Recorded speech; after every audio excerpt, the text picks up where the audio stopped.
Listo. Ahora que Henry habló sobre música auténticamente salentina, viene a mi memoria un personaje muy conocido, un poeta salentino que se llama Mario Cironi Vega. Este señor tiene dos poemas que fueron musicalizados. El uno titula Esta niña de Salento y el otro El camino del Quindío, que esa es la música.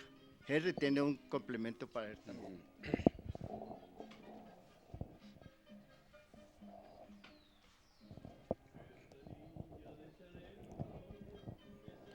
Bueno, ahora mencionamos dos personajes que en su momento pudieron haber sido músicos, pero a través de los años pasaron a ser personajes típicos dentro del ambiente musical del pueblo, que fueron Tocayo Molina, Pito Galvis y el otro, se me olvida el nombre, y el Niño Dios, el Niño Dios. Pito era tiplero, Tocayo tocaba la guitarra y el Niño Dios tocaba el violín. Todos fueron autodidactas, pero solamente tenían un repertorio de dos temas. El uno lo conocimos todos aquí en Salento con el nombre de En esa puerta. Lo cantaba Tocayo Molina, pero nunca lo cantó completo. Cantaba la primera estrofa y la repetía 4 o 5 veces. Ese era el éxito de él. Y cuando le pedíamos que tocara música de baile, no se sabía sino un tema, La Bella Molinera, que lo cantó el trío La Rosa. También ese sí lo va a tocar que lo grabe ahora mismo. Entonces, en este cuarto, el nombre correcto del disco es Frente a tu imagen. Ahí me tocó buscar muchos años después de que Tocayo Molina murió, porque nunca supo él cómo se llamaba el tema. Entonces durante muchos años busqué y coincidencialmente en la casa de un pariente mío que fue coleccionista, él me dijo cómo se llamaba el tema y lo conseguimos. Se llama Frente a tu imagen. Y La Bella Molinera, que es el disco de baile que tocaba Tocayo Molina. Entonces estos tres personajes hacían las delicias de quienes en ese entonces veníamos a parrandear aquí a Salento, porque sencillamente cantaban lo que sabían. Era un grupo que llamaban de librepensadores, porque cada uno tocaba lo que sabía por su lado, aun cuando no fuera la misma pieza, y cantaban por su lado, aun cuando no fuera el mismo tema. Entonces esos fueron momentos, y como dijo Gilberto, es lo que sí tenían en que era que muy caballerosos. Por ahí hay una historia de Pito Galvis, cuando el papá de mi señora fue comandante de la policía en Caldas. Él estuvo aquí como comandante en Salento antes de serlo de todo Caldas, y una vez tuvieron que detener a Pito José porque lo mandaron a hacer un mandado y se gastó la plata que le dieron para ese mandado, eran 5 centavos. Entonces por esa razón lo tuvieron detenido a él. Yo tengo en mi casa el documento que escribió el papá de mi señora para informarle al juez por qué detenían a Pito. Bueno, yo creo que con eso ya damos por terminado el tema. Hay una cosa muy importante, los nombres de la banda, de los músicos de la banda de esa época. Bueno, los nombres de los integrantes, pero es que todavía no hemos entrado al tema de la banda. Pero bueno, los integrantes de la banda municipal en ese entonces eran Daniel Salazar, Parejita, que no, yo no sé cómo se llamaba Parejita, Julio Rivera, Dionisio Bedoya, Eladio Monsalve, Pacho Cemento. A él le decían Pacho Cemento porque su ocupación era trabajar aquí en construcción. Entonces le decían Pacho Cemento. Bueno, Juanito Carvajal, Rubén Peláez, que ya lo mencionamos, y hacia la década del del 50 entraron a ser parte de ese grupo Honorio Rodríguez, Heriberto Ospina, Chirringo, que se entusiasmó por la trompeta después de haber tocado toda la vida instrumentos de cuerda. El director de esa banda fue Bernardo Nieto, uno de los trompetistas, estaba calificado como uno de los mejores trompetistas del país en ese entonces. Como anécdota de Bernardo Nieto, recordamos que él era el único que en ese momento tocaba un pasodoble que se llamaba Enermundo. ¿Por qué era el único? Porque ese pasodoble tiene un solo para ejecutarlo en trompeta y aquí no, como que no hubo en el país quien fuera capaz de hacerlo. Cuando lo tocan inclusive las orquestas como el Empastre y otros, ese solo lo hacen con clarinete o con saxofón. Y Bernardo Nieto era el único que hacía el solo de trompeta tocando ese pasodoble en Hermundo. Ya después de eso Bernardo se fue de aquí de Salento, él se casó con una prima mía, hermana de Honorio, se fue a vivir a Bogotá, allá hizo parte de un mariachi y desafortunadamente en un accidente de tránsito murió. Creo que eso es lo que había que complementar.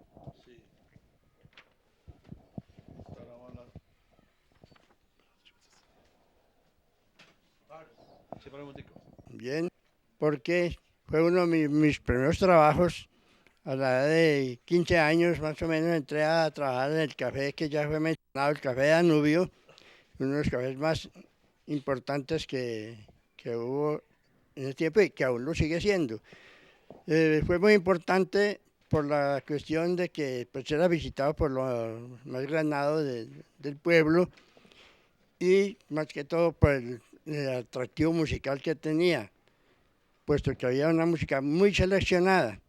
Se escuchaba mucho la música de Agustín Magaldi, de Carlos Gardel, y se oía mucha música clásica ahí. Era que por eso había una clientela muy seleccionada. Pues antes de eso parece que existió el Café Bar Europa, que hoy se llama La Fuente. El café fue el propietario, un señor que llamó don Jesús Posada, cabeza de una familia muy importante acá de nuestro pueblo, las Posadas se llamaban. Entonces allá era muy famoso el tinto, el café, pues que era tostado y procesado ahí mismo y lo administraron personas muy conocidas del pueblo, como don Fernando Arias, que fue una persona que se suicidó, terminó suicidándose por problemas personales. Y don señor don Teodorito, ¿qué era? ¿Teodorito qué? Teodorito, nunca supe el apellido, y Guillermo Marín, entre las personas que más recuerdo que administraban ese café. También el señor que ya lo mencionamos, San Roberto Agudero, también estuvo administrando el café. Por cierto, ahí hay unos billares y él ahí tenía su tostador de café que se llama Café Leda, memoria de la diosa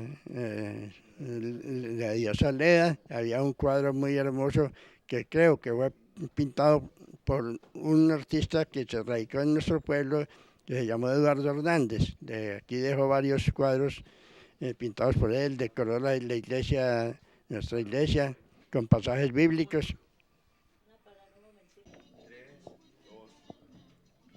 Bien, yo hice una carrera pues en ese oficio y estuve en los principales cafés que hubo en el pueblo. En el Bar Europa no estuve porque pues, estaba muy pequeño cuando eso, pero del Café Danubio pasé al café de don Emiliano, se decía. Don Emiliano González, el papá de Honorio, tenía un café también muy interesante, muy bueno. Ahí también trabajé un tiempo con un gran amigo que tuve, que fue mi maestro en ese oficio, que se llamaba Abraham Rivera. un gran musicólogo, era un tipo muy conocedor de la música, él era el que le enseñaba la música. Con él aprendí mucho sobre la música clásica, brillante, etcétera. Después de eso, en los años 47 más o menos, se fundó el Café del Dólar, que fue muy famoso también, de don Serafín Toro y Jairo Toro, y ahí se desarrolló ya pues, una radiola que llamó en ese tiempo lo más moderno que había, y también una música muy seleccionada.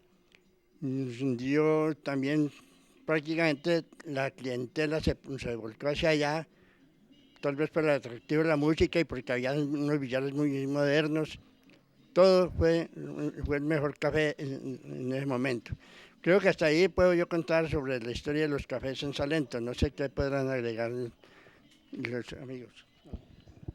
Bueno, siguiendo con el tema de los cafés, someramente puedo recordar algo del Café El Dólar, que era de Serafín Toro, donde había una música popular muy buena y entre ellas la más escuchada allí era Negrita Chabelona, que se escuchaba permanentemente allí y era un café muy concurrido que estaba en pleno marco de la plaza.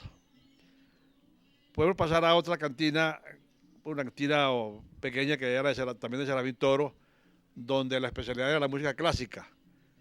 Allí se vendía licor, pero Serafín tenía una cantidad de música clásica muy buena y toda la gente que íbamos allí era porque nos gustaba la música y el gusto de este señor era especial para eso. También existió el café de la esquina, que era que ya lo mencionó Fabio, de don Chucho Posada, donde atendía Teodorito. Posteriormente, en ese lugar se fundó la famosa Fuente, que fue en esa época muy famosa porque se convirtió en un salón de baile y luego lo fue propietario de eso Germano Campo.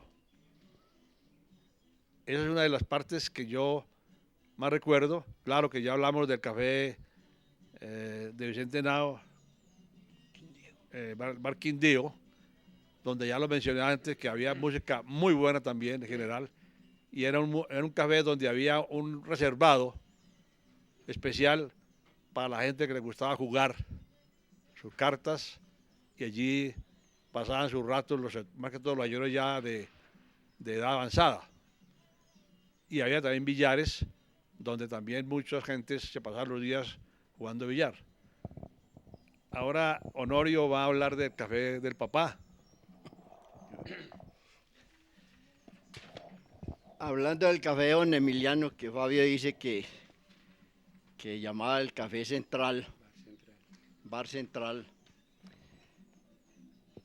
Yo le ayudaba a mi papá ahí en ese café cuando yo tenía 10 años, por ahí en el año 1942.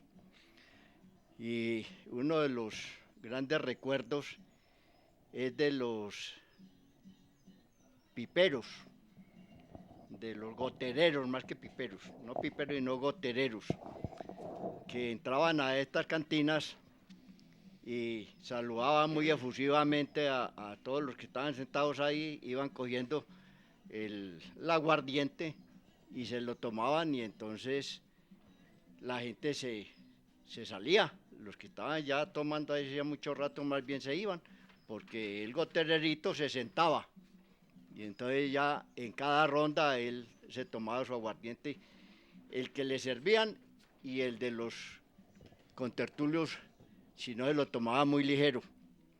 Entonces a mí me mandaba mi papá que llamara a la policía, porque estos señores hacían desocupar el café y entonces se perdía la venta. De ellos hay el recuerdo de dos hermanos que los llamábamos aquí en Salento, se les decía los Rochiles. El uno es Gonzalo y el otro no recuerdo el nombre. Y uno que todavía vive, Pito Galvis. Pito, es que llama este. Pito Galvis, aún vive. José, tiene no sé cuánto. 100 años o algo así, porque yo estaba muy pequeño y era de los que más tenía que sacar la policía de allá. Es lo más típico de esa época.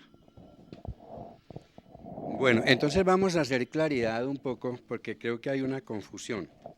El café del dólar, que estaba en el marco de la plaza, era de don Antonio García.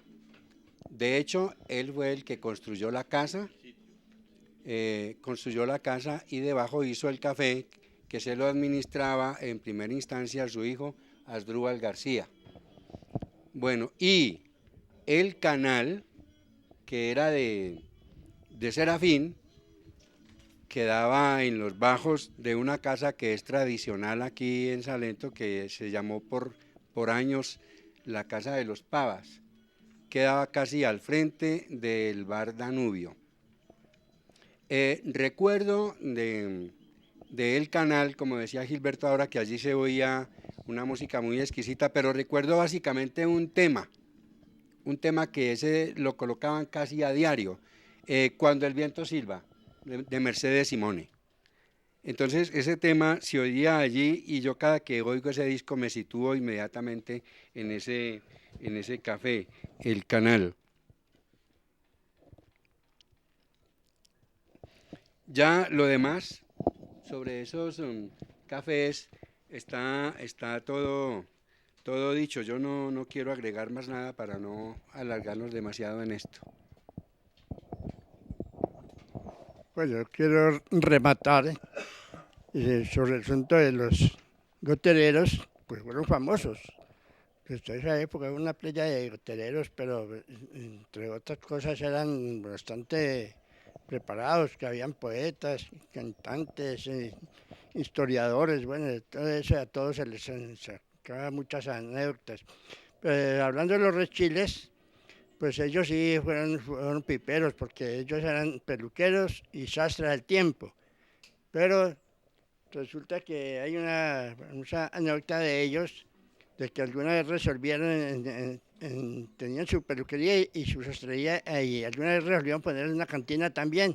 Eso se llamó sastripelucantina, porque estos hermanos pues hicieron una venta de aguardiente, pero como eran tan tomadores de trago, entonces apenas vendían el primer trago, que valía 10 centavos, uno recibía la plata. Entonces ese le compraba un trago al hermano y así se lo pasaron con esos 10 centavos, pasando para allá y para acá, hermano, hasta que acabaron con las cantinas quebraron. Entonces siguieron tomando el bairrún que se usaba en ese tiempo para las peluqueadas. Entonces ellos preparaban el bairrún con gaseosa y ese era el licor con que ellos remataban sus rasques. Entonces hubo otros famosos, como fue Nazario, fue Eduardito Herrera y Valencia, que era un declamador, que él se ufanaba de que era Valencia por los Guillermo Valencia y que Flores por Julio Flores. Entonces la verdad es que a él eran gritando pequeños trozos de poemas. En el caso de uno de los Rochiles, era otro gran declamador, que recuerdo yo que declamaba mucho, le pedían era hora de tinieblas, ¿por qué estoy en donde estoy? Sin saber para dónde voy, sin saber de dónde vengo. Bueno, ese era un poema larguísimo, creo que el señor Pombo, y así otros, todos tenían su peculiaridad. Creo que con esto podemos rematar esta parte. Yo creo que ya los puntos anteriores ya han estado más o menos tratados. Yo voy a hablar someramente sobre las retretas de los domingos. Nuestra pequeña banda municipal se acostumbraba los domingos en el parque a dar retretas después de la misa de 11. Siempre todos estamos acostumbrados a dos cosas. Salimos de la misa de 11 y había un mando, el mando de la alcaldía, donde el alcalde anunciaba ciertas normas o ciertos, leyes que él ponía en el municipio o avisos para los habitantes del pueblo, y ahí seguía después la famosa retretas a mediodía y era bastante amenas porque la gente pues le gustaba mucho y era épocas muy buenas donde hacía un día muy bonito y pasábamos un rato ahí los muchachos en aquel entonces y la gente ya adulta oír la música de nuestros músicos. Ahora Honorio va a completar el tema. No recuerdo muy bien lo que Gilberto dice sobre que la retreta era a las 11 de la mañana, más o menos después de la misa. Tengo en la memoria más bien es como que esas retretas eran tipo 5 de la tarde, 5:30, porque recuerdo también que aprovechábamos la retreta para darle vueltas al parque y encontrarnos con las novias o con las pretendientes, y que se situaban en una esquina, en la esquina de abajo del parque, y entonces los muchachos de esa época se ponían a chupar limón para hacer que los músicos soltaran más saliva y se les dañaba la presentación. ¿Sobre qué? No, sobre las retretas no, yo realmente no tengo más nada que... Ya vamos para allá, para ese tema. Bueno, colocamos el tema de la nomenclatura allí porque aquí nunca se habló de la calle Cuarta con carrera Quinta, sino que aquí se hablaba de la esquina de Pedrovete, ¿no? Que es la esquina de abajo del marco de la plaza, donde hay una casa de 2 pisos.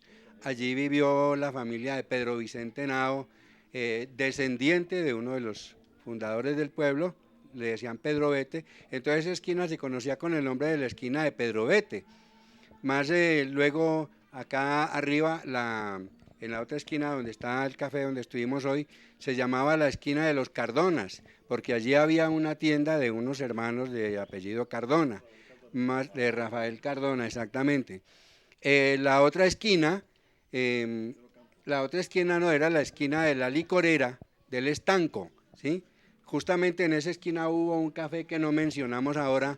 Se fundó ese café en el año de 1945, ese café lo fundó un señor que fue policía, aquí vino como policía, se casó con una tía mía, Aníbal Cuartas, fundó ese café en el 45, tenía un nombre muy particular, lo llamaban La Chichonera, porque ahí cada 8 días, malo había 2 o 3 peleas. Entonces, la nomenclatura sigue con la esquina de Don Ramón Arias y continúa aquí con la esquina de arriba, la esquina de Don Antonio Campo. Pero además las calles también tenían su nombre, la famosa calle de los González, la calle de los Orregos, la calle de los Arias, el Alto de la Cruz. Entonces, de acuerdo con la familia o la persona que viviese allí, se le daba el nombre a la calle. Eso es lo que tiene que ver con la nomenclatura.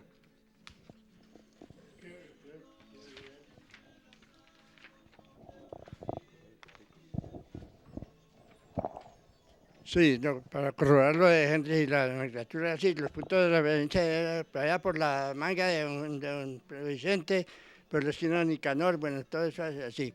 Pero yo lo que quiero es aquí sobre un asunto que habló Honorio de que la retreta era por las noches. No, yo estoy de acuerdo con Gilberto que era tipo 11 después que haríamos de la misa mayor, que se llamaba en ese tiempo. Y lo que sí recuerdo yo, tal vez no conocía ese momento de la retreta por la noche, pero lo que sí recuerdo yo, cuando íbamos a, como se dice hoy en día, a gallinaciar las niñas del pueblo al parque, que se hacía después del rosario, era que en el teatro municipal que llamaban en ese tiempo, había una música muy especial, como ya ha hecho referencia tal vez Henry, o se va a hablar ahora de eso.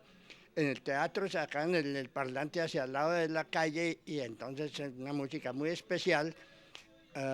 Ahí escuchábamos la música en el parque al tiempo que estábamos nosotros allá gallinaseando las muchachas del pueblo. Eso quería agregar. El punto que sigue es ¿Es cuál? Vamos a hablar sobre artistas.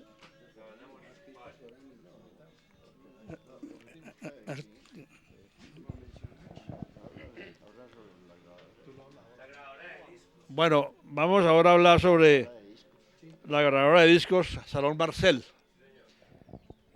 En esa época, más o menos 1944, tal vez 45. No, fue en el año de 1946. 46 posiblemente, llegó aquí a Salento un salón que decía Salón Marcel, que era una grabadora de Bogotá. Llegó en ese tiempo al el Hotel Caldas, que quedaba justamente en la plaza principal. Allí, Hoy está el cuartel de la policía. exactamente, después esa casa la tumbaron y hoy día está ahí el cuartel de la policía. En ese salón, la mayoría de las personas, de la gente ya de edad en Salento, grabaron sus anécdotas de familia, sus dedicatorias a las mamás, a las novias, al esposo, a la esposa, y también hubo músicos o personas que cantaban, como la hermana Rada, Alicia y Lola, que grababan allí varias canciones, entre ellas Caminito, de Libertad Lamarque, el cual ellas lo hacían muy bien, bastante bien. También la canción de Madre Selva, también de Libertad Lamarque, y otras más. Muchas personas, esos discos los guardaron y hoy día no sabemos dónde están, pero ha sido una reliquia que ojalá alguien, si de pronto podríamos recuperar cualquier disco de estos, sea lo que sea, sería una buena cosa para recordar esos tiempos de antiguos y que nos recordaran también quiénes más grabaron y quiénes podrían tener estos discos. No sé si Henry tiene algo para complementar sobre el Gran Marcel, porque yo de esta grabadora no conozco nada. Sí, bueno, allí en esa grabadora no solamente grababan la música de las personas, sino que también por la noche hacían programas de complacencias y dedicatorias hacia la calle. Él instalaba un parlante a la calle